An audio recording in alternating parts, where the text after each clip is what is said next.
I have something to share that may be contrary to popular belief, and I know what's popular. Why is that? I'm a teacher, not a speaker. Now, back to what I was saying. Contrary to popular belief, I'm gonna say that average is phenomenal. I gotta say that again. Average is phenomenal. And when we think about the word average, I know we tend to think about something that's common. We think of something that's mid-level. It's just like in between phases. But I'm gonna say that it's beyond that. I'm gonna say that average is phenomenal. And why am I saying that? Like, what type of sense does that make?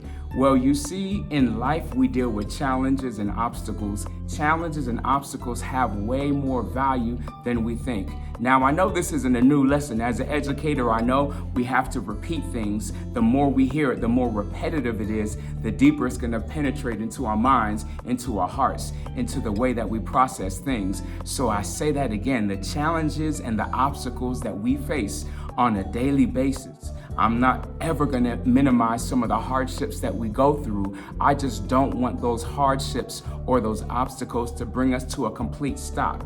If we think about forces that are against us, like let's bring this back to science, friction.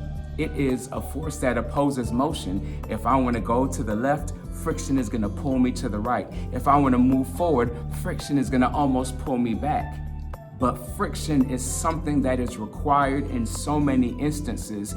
If I'm driving down the road, I want to have some good friction. I want to have good tread on my tires. If I'm walking in an area where there's ice on the ground or it's wet, I want to have some shoes or some sneakers, some boots that have a thick sole, that have some type of tread, some type of grip, because that friction is required to keep me balanced. If I just want to tighten up something or unloosen something and I just want a very good grip on my hands, what do? I may rub my hands on my clothes. I may rub them together. I'm trying to almost dry out my hand. Why is that? Because I realize that in order for me to grip something tightly, I need to have friction on my hand.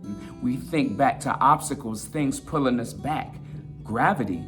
Gravity is something that's necessary, but just like in life, we may feel like, hey, I'm trying to go up here, but something's pulling me down. But whatever's pulling you down, once again, it's a part of the process. If I think about gravity, it's a force as well, and it's always trying to pull an object towards its center, what we kind of view as being down, but gravity is necessary.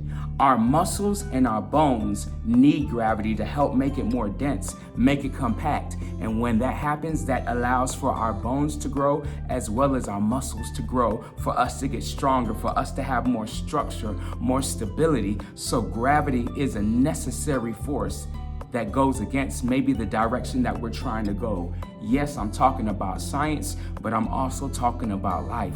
There are forces that we feel are pulling us back, that are hindering us. There are times in life when we think we catch that L. I want us to turn the L into a W, not even focus on the L, but look at everything that we go through as an average. That's why my mentality is average is phenomenal. I've had those high moments in life. We've had those high moments in life, and we've had those lows. But when we bring it all together and look at life in totality and all of the amazing things that we've gone through, the amazing things that we've experienced, and the amazing things that are yet to come, I'm gonna say average is phenomenal. Looking at the entire picture, the totality of life. So moving forward, let's not get stopped by those L's. Let's not allow those obstacles to hinder us and pull us back.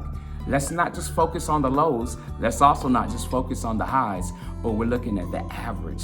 We're looking at the total sum over a period of time. So once again, I say average is phenomenal. Now remember, I'm a teacher, not a speaker.